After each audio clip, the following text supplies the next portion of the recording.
So there wasn't a whole lot of stuff going on. Banjo-Kazooie is coming to the Nintendo Switch Online and arrives January 20th. It arrives What? today.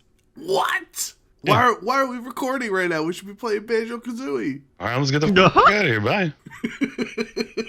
All right, that's our intro.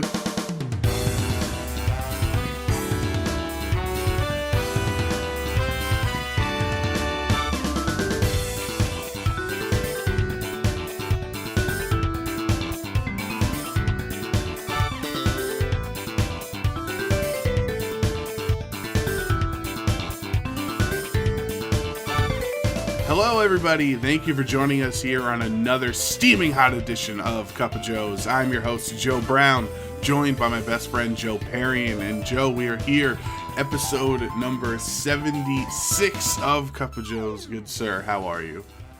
Good. How are you? I'm good. I got a new phone, it's new fandangled, and they took away all the features that I used to have. Now I got to press like other buttons and it's a very tumultuous time for me. That's all I'm going to say, Joe. Welcome to the 21st century, Joseph. Welcome to learning how to use your own phone. I will say, as one of the games I downloaded on my phone, as I'm trying to load it right now, is to show you that I'm starting to follow through on my resolutions. If you can hear that, do you hear the music? Yeah. I downloaded 2 Final Fantasy mobile games to start. God. Hey, I'm trying to follow my resolutions, Joe. Okay, trying to commit to the pod, you know. Okay. So, you can tell this is like the Final Fantasy like classic intro theme, like the way that like every Zelda has like the fountain. Yeah, I know. Intro thing. So it's 2. It's called. So okay. It's very confusing. It's very Square Enix. It's very So they're both called Final Fantasy Brave Exvius. Both games, okay? Which is already confusing enough. And then the second one, so the first one's like kind of more of an it's like a 2D vertical, and then the other one is 3D horizontal. That's how I've been explaining the difference between the two. So the first one, just Final Fantasy Brave Exvius. Got it. Simple. Boom. Weird name, but still. The next one is Final Fantasy Brave Exvius War of the Visions. And that's more like Final Fantasy Tactics with the terrain and the 3D and moving around and stuff. But there's there's been an addition added with new story and characters, all these things. So now, when you go on the home screen, it's Final Fantasy Brave Exvius War of the Visions, Legend of or Battle of the Crystals or something like that. Crystal Warrior. Something. It's literally like 13 words long. I hate it. It's like that's what it's called now because of the expansion. It's like, oh, it's very good. But I've been having fun playing that. I sent you my waifu in that one. This green haired lady named June. She's the new waifu. So I pulled on her right away. Yeah, I'm sure you did. You maniac. I have not spent money. Not a single penny, Joe. That's the goal. Not a single penny yet. Okay, well, speaking of people who have spent money, that would be Microsoft. And they spent quite a lot of pennies. A good number of pretty pennies this week. And that's going to be our main topic we talk about here, Joe. As Microsoft has just acquired Activision-Blizzard for a ridiculous price of $68.7 billion. So that's what we're going to get into here. We have actually up the announcement from Microsoft's own page. This was a couple of days ago at this point now, but the internet, I woke up on what was that, Tuesday morning, I think it was. It was Tuesday. Just the entire internet just exploded. It was like crazy because remember last year Microsoft bought Bethesda for like $11 billion or something like that, and it was a gigantic deal. And then now this one's $68 billion. So let's just read this one quick paragraph and then we'll get into it, Joe. So Microsoft will acquire Activision-Blizzard for $95 per share in an all-cash transaction valued at $68.7 billion, inclusive of Activision-Blizzard's net cash. When the transaction closes, Microsoft will become the world's third largest gaming company by revenue behind Tencent and Sony. The planned acquisition includes iconic franchises from the Activision, Blizzard, and King studios like Warcraft, Diablo, Overwatch, Call of Duty, and Candy Crush. That's the kicker. This deal wasn't made if they didn't get Candy Crush. In addition to global esports activities through Major League Gaming, the company has studios around the world with nearly 10,000 employees. So, this was a gigantic deal.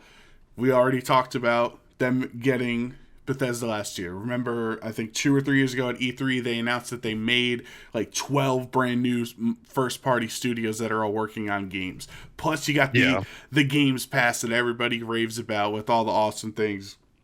So we'll toss to you here, Joe. Can you think of this as anything but an absolute W for Microsoft?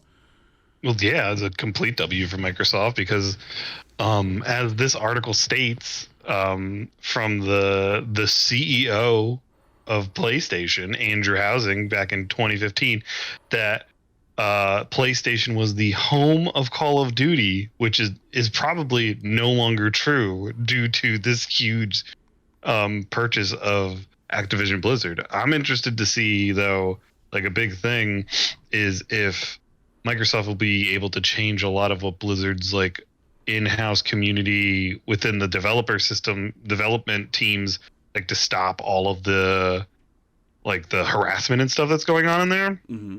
To maybe also like help their games become better. Like I have a friend who's played WoW for most of his life and he stopped playing it because it's like Blizzard's not producing what it used to, and since Activision bought them, it wasn't as good as everything used to be. So maybe this purchase will help make Blizzard games better than what they used to be.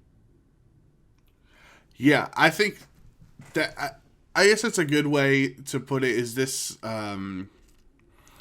could actually help Activision Blizzard more than it helps Microsoft in a cultural sense and in a building towards the future sense, you know what I mean? Because it really has not been, let's say, the last decade plus.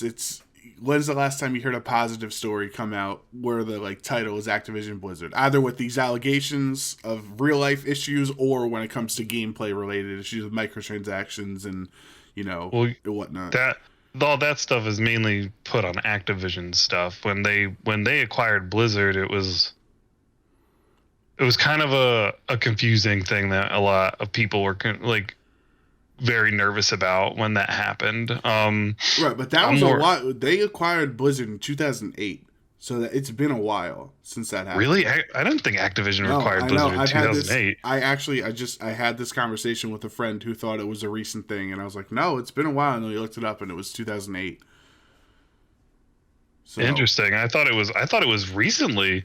No. So that's why I'm saying it is a part. It is intertwined. It's not a new. It's just Activision's problem.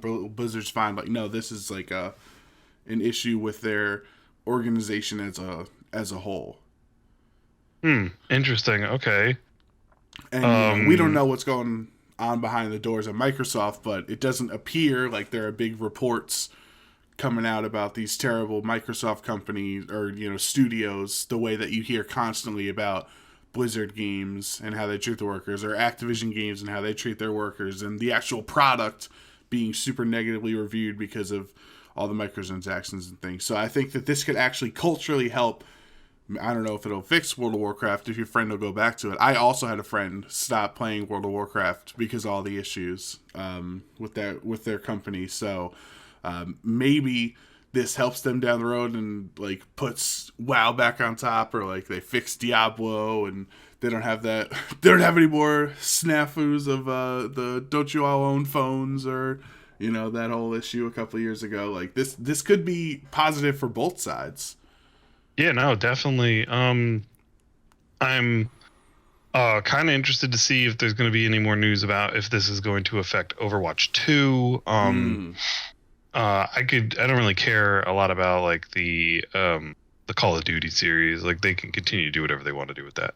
But like a lot of like the more of the Blizzard side of stuff, I was more interested in. And I guess I'm also a little confused. Can you remind me what Destiny is under? Destiny Destiny isn't is part. now its own thing. There was a lawsuit. Remember, Activision Yes, Blizzard yes. bought Bungie for a 10-year contract to make Destiny games. And when Destiny 2 launched, it was so gross and so ridiculous that Bungie sued Microsoft, or excuse me, sued Activision Blizzard to get out of the contract because their reputation was so like irreparably harmed from working and having the business policies of Activision, and they won that case. So now Bungie is independent again, and they are now. That's why Destiny is on Steam now and not the whatever Blizzard's launcher is called. BattleNet. Thank you. But yeah, no, it's going to be an interesting show to watch from now on, because this is like a big deal. Like Microsoft is kind of just like stacking up all of these things to just have exclusives for them. Like I highly doubt that they're going to keep like Call of Duty exclusive or some of the other games that are or that fall under the Activision setting like as an exclusive. But I do think that maybe the next Overwatch game will be an exclusive, or some of the other like titles that are going to be coming out might be exclusively just for Microsoft. But the CEO of Microsoft Gaming, Phil Spencer, did write on Tuesday that the Activision Blizzard games are played on plenty of different platforms, and Microsoft plans to continue to support those communities moving forward, and that they don't plan on dividing the communities by making a lot of like exclusivity deals for them, which is kind of nice. So Like that's awful. what's interesting. That's the conversation I wanted to think about, because if you remember years ago when Microsoft was getting their teeth kicked in by Sony and the PS4 compared to the Xbox One, and little Phil Spencer was all peace and love and let's not have exclusives because they had Last of Us and Spider-Man and God of War and Final Fantasy VII Remake and all these great exclusives when Xbox was really suffering on their exclusive ends. Like, exclusives are bad and we should be cross-platform and cross-play, and like, because that's what the little guy in second place had to go by, right? That like helped them. Now Bethesda's all Xbox and PC now, right? Remember last year when they bought that the upcoming Bethesda games are going to be Xbox and PC, so they're not going to be on PS5. I guess maybe they'll still be Switch like 3 years later, like they usually do with all the games, because they have a good relationship with Nintendo. But like, that's what I first thought of is, well, you made the Bethesda games exclusive. Are you going to make the Activision Blizzard games exclusive? But then you're going to lose out on such a gigantic audience. Like you said, the CEO of Sony says Call of Duty is the home of, or PlayStation is the home of Call of Duty. So you have all of those. The thing that like is kind of being undersold here is the mobile acquisition as well. There's even a part of this article on Microsoft's website talking about how big of a part of the transaction was the mobile economy in this. And then the other thing for Game Pass, like, what if Overwatch 2 is straight up a Game Pass game? It's only on Xbox consoles and on PC. You know what I mean? Like, Well, if that it's a would be a game, big deal. well, the thing is, if it becomes a Game Pass game, you get it, and you pay for the Game Pass, you get it for free. But you can still set it out for other systems. Like Psychonauts 2 isn't just an exclusive. Oh, maybe it is. Never mind. I take that back. I believe Psychonauts 2 is an exclusive to Xbox, isn't it? Well, the better example is Halo, right? Because obviously Halo's on Game Pass and it's obviously exclusive to PC and Microsoft. So like, you could have more things like that. But now that they own Activision Blizzard, like, sure, it helps them to kind of screw over Sony by not releasing it on PlayStation. But at the same time, since they just bought a business for $69 billion, don't they want to make money by taking advantage of the giant player base that is on Sony consoles too? But I think they will. Like, so Bloomberg reported, citing a source, said that Microsoft will keep some Activision games on PlayStation consoles, but some content will be exclusive to Microsoft and Xbox.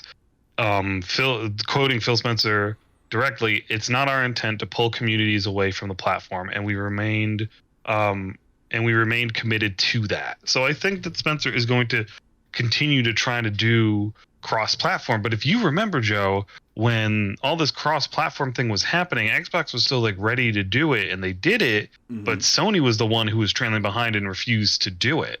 Yeah, with Fortnite and the other Yeah, games and Rocket League. all this.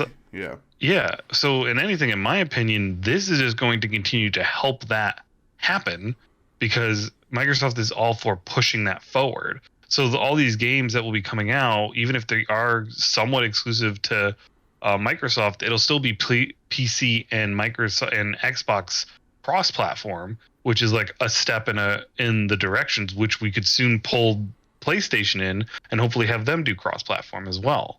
But I also think that some of the things might not just be like an exclusive from the Microsoft thing. Maybe it'll have like a time lock of exclusivity and then be released later on the other platforms. You know what I mean? Yeah, definitely. Like how God of War just released on, what was that, Epic Game Store or something recently? Yeah, but like on everything. I think it's also on. Yeah, it's on Steam as well. But like, and that's kind of like another annoying thing is like, I don't know, like the exclusivity stuff is just like super annoying. Because why are we still doing this? Like, I understand we want everybody to buy our systems, but like, I just want to play the games. I want to play the games. I want to have fun. Like, yeah, like it's super cool that Sony, Xbox is. Sorry, I think Sony doesn't have a kick coming to them to complain if they lose Call of Duty, because it's like, well, Last of Us is only you, God of War is only you, Final Fantasy VII Remake is only you, Final Fantasy 16 is only you. You know what I mean? Like, so you can't really have sympathy for Sony if they start to complain that they've lost out on exclusives, because this is kind of their fault in a sense, because Microsoft had to react by buying Bethesda and buying Activision-Blizzard to just compete with Sony, where if Sony didn't have these exclusive practices, like, maybe Microsoft doesn't have to retaliate in the same way, you know? Yeah. But from Microsoft buying all these things, all these companies have just started to get like better from them. Like, I think Bethesda's doing a little bit better from like after everything that's happened. Like, their games are probably becoming like being able to be worked on better, have more funding, and get like maybe after all this happens, maybe we will receive a Bethesda game that doesn't have a ton of bugs in it. You know what I mean? I love your optimism. I love it. I'm having the optimism. Like, Todd Howard do be doing us dirty sometimes, but I believe that this could be a good step in the direction. But who knows? Like,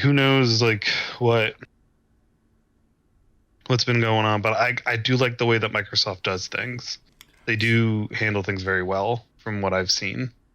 So I'm trying to find it and I can't find it right now, but I saw on Game Informer a kind of an idea that however great this is for Microsoft, it also puts a huge bullseye on Sony, right, to do something in response, and also to try to match Game Pass, which I understand Sony has PlayStation Now, which is their monthly subscription service that is similar to Game Pass, but it's nowhere near remotely, at least publicly, thought of as good of a product as Game Pass. For example, so here's this this paragraph from the Microsoft article on Game Pass. The acquisition also bolsters Microsoft's Game Pass portfolio with plans to launch Activision-Blizzard games into Game Pass, which has reached a new milestone of over 25 million subscribers. With Activision-Blizzard's nearly 400 million monthly active players in 190 countries and $3 billion franchises, this acquisition will make Game Pass one of the most compelling and diverse lineups of gaming content in the industry. Upon close, Microsoft will have 30 internal game development studios. 30 internal game development studios, along with additional publishing and esports production capabilities. Like, so that's the thing with PlayStation Now. I wouldn't recommend to a single gamer. Like, legitimately, I don't think the price tag for what it is good enough. I know, like, I sometimes see like the new games added, and like they just added, I think it was like Final Fantasy 12 or something, which was on the PS2. So Microsoft is like, here's Overwatch 2 on Game Pass, and then Sony is like, here's a 16-year-old Final Fantasy game that is kind of buggy, and you're streaming it also, so you have like those delay issues, you know, because you're not actually downloading the game. So this could actually make Sony have to improve their version of Game Pass, which is PlayStation Now. And then all that does is just, it's better for us as consumers, right? You want more competition because then that raises the, you know, the quality of the content that we as gamers and consumers are getting. So like, this is just win for Microsoft, win for Activision, and could potentially be a win for Sony also accidentally. Yeah, exactly. Like, I love it. It's just gonna. This is what like a market's supposed to be like. Is continuously making each other better, Right. and that's what I'm here for. I'm here for it. It was very interesting when all this happened and when the internet exploded. But I'm here for all of the cool games that will be coming out in the later years. I'm here for it. You know what I'm here for? I'm here What? for Master Chief in Overwatch 2, okay? Maybe not actually him, but maybe his skin or something. Like, put it on, like, d.va's mech or something. Have a Master Chief Oh my mech gosh. skin. You act like you wouldn't buy that? Insta-purchase. Literally insta-purchase. But you don't buy the skins in Overwatch. Well, no, but you can buy currency to buy skins in Overwatch. Yes, Yeah, you can re-roll for skins, but you can definitely buy the currency to buy a skin straight up.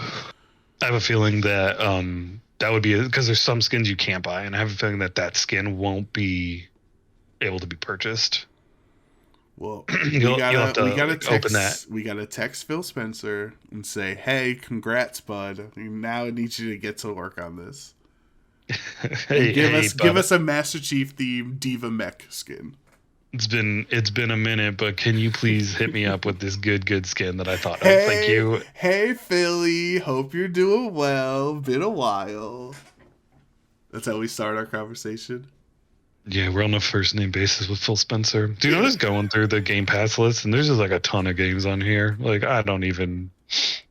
It's almost too many games. Like, you don't have time to play all of the games. You know what I mean? As a regular person, like maybe if you were 14 still, you had nothing else to do. Like, they put that whole Mass Effect like legendary remaster thing that they had. It's all on here, and like they just put more games on it this month or this week or something. They put a bunch of new games on here, which is pretty cool. It's also so crazy to think about because it's routinely we always see that games and the video game industry makes more than Hollywood. It makes more than movies. It makes more than TV. Then it's like consistently the number one most profitable entertainment industry in the country, and people always dismiss it because it's games and they think it's, you know, less artistic or less cultured or like, you know, less they give it less respect than the industry that it like deserves to be, to the point where $68.7 billion, like what was Disney when Disney bought Fox? It wasn't that much. It was like what, 20 billion or something. I can't remember the exact number, but it wasn't Activision-Blizzard money, and that's Fox. Like that's what I'm talking about. Like how gigantic this industry is and how much of a moneymaker it is, and it still is growing. Obviously, it's still young. Oh no! Wait a minute. Are we wrong? No! Wait. How much did they buy? Activision for? $68.7 billion. Okay. They bought Fox for $52.4 billion. Okay, 52. Right. So that's still, at that point, it's just chump change. The difference between 67 billion and 52 billion. That's just ashtray money for these companies. But you want and here, Joe Brown. I want to hit you with something else. Do you want to know how much they paid for Marvel Entertainment? Wasn't it like 4 billion or something? Yeah, it was $4 billion. Right.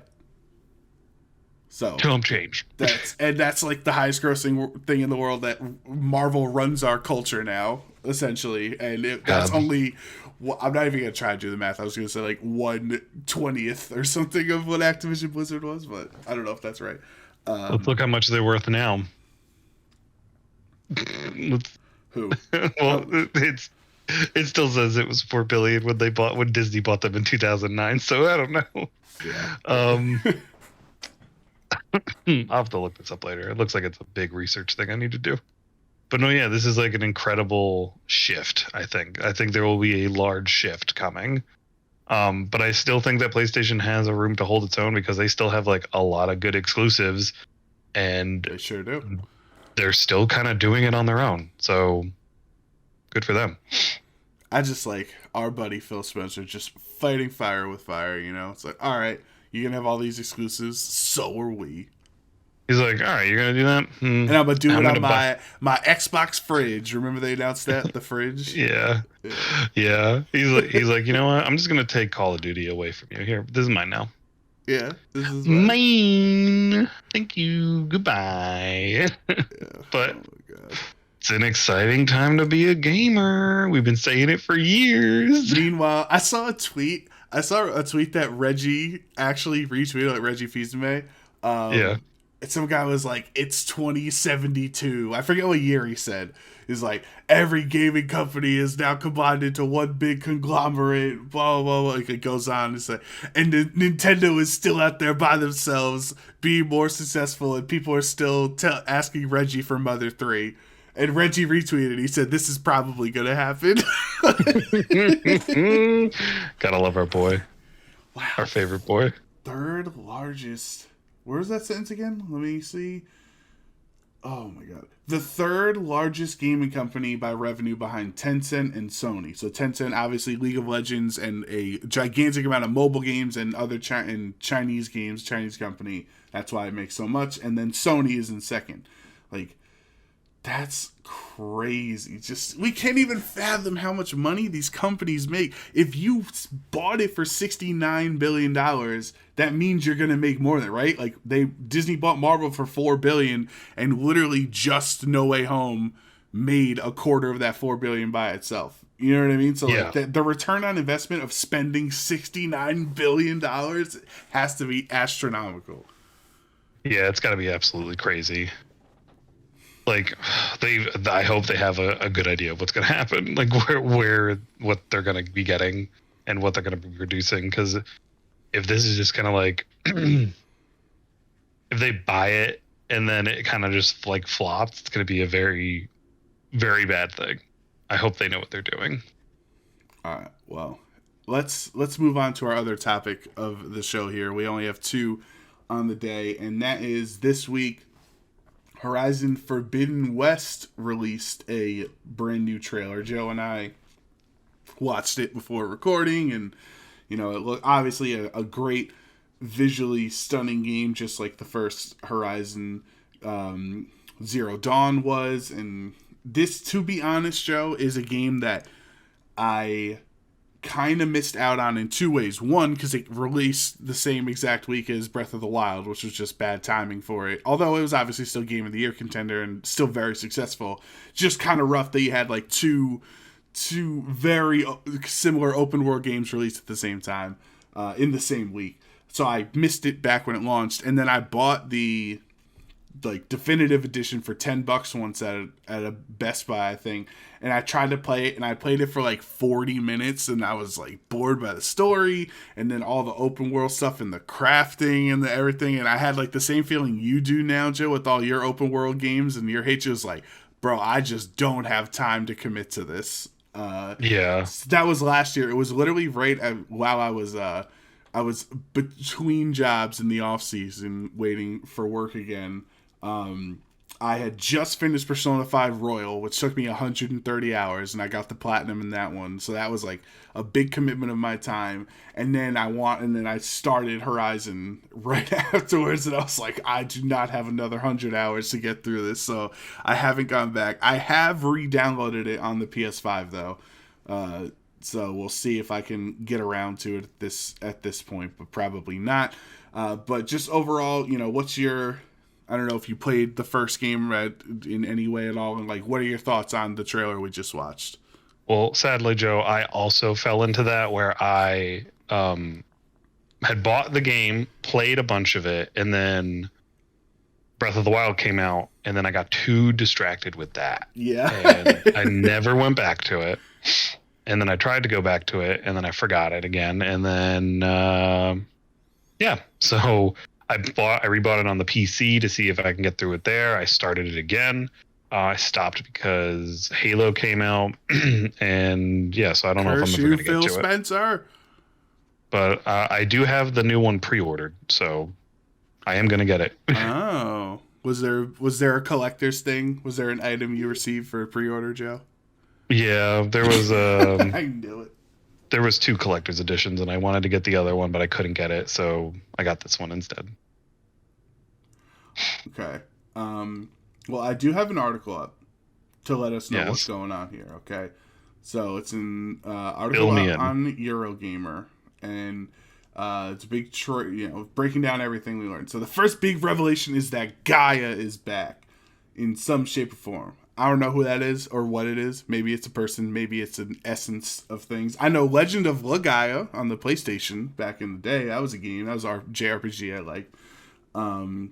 Other big news is that Carrie-Anne Moss of Matrix fame, right, is joining the Horizon Forbidden West cast, playing a woman named Tilda. She looks suspiciously like an old one and potentially someone involved in the Odyssey Space Colony project who has somehow survived being lost. So that was that lady at the end of the trailer. And you can tell, like, I think what the series does aesthetically is it's combining, like, the primitive dinosaur stuff and then the futuristic robotic stuff. And now we know, obviously, with the trailer, with bridges and whatnot being shown, that it takes place on our world in the future, where everyone thought it was like a distant past, an alternate distant past, and now it's even more in the future because that space lady came down at the end.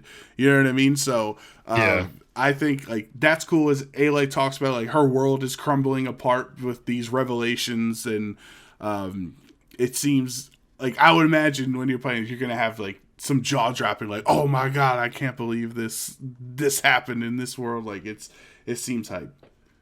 Yeah, I'm hyped for it. I'm excited.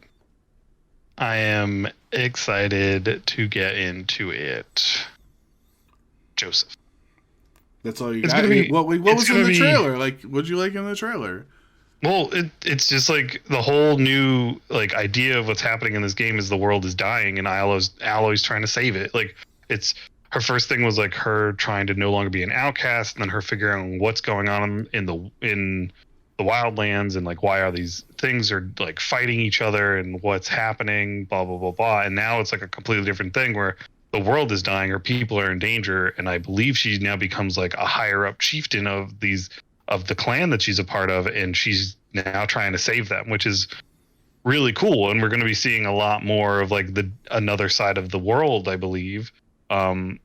Forbidden West, I'm assuming she's going out to the western part of the like world that she's living in, and we're going to get to see some new environments. We're definitely going to see some new creatures. We've already seen a bunch of new machines in the trailers that we've seen in the gameplay that was showed like several months ago, but it's going to be I'm really like excited to see what they're going to do. Plus Aloy looks like amazing. The graphics look great, and and the new enemy faction or whatever, like the people that she's not just fighting against monsters, she's fighting against that. Yeah, she's fighting against like actual people, but even in the first one it was against people to begin with too. So It's kind of just showing that people are always the common enemy, and machine is what's kind of more pure in the sense of like what goes on in this game. Maybe we're the monsters, Joe. You ever think of that?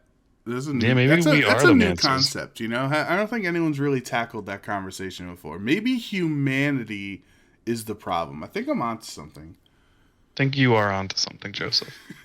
Okay, well, while we ponder our existence and our place in society and humanity's role in the universe and whatnot, I say we wrap it up here this week. I think we had some fun talking about the future with Activision-Blizzard, and we're just very excited. And quite honestly, we have a new Tristan skin in League of Legends, and I really need to start playing, Joe. So I need you to take us home. Oh my God. Okay, well, thank you for joining us for another episode of Cup of Joe's. I have been your host, Joe Perry, followed by my good friend, Joseph Brown, and we'll catch you in the next episode of Cup of Joe's. She's a firecracker. She's got explosions in the animations, Joe. Oh my God, get out of my face.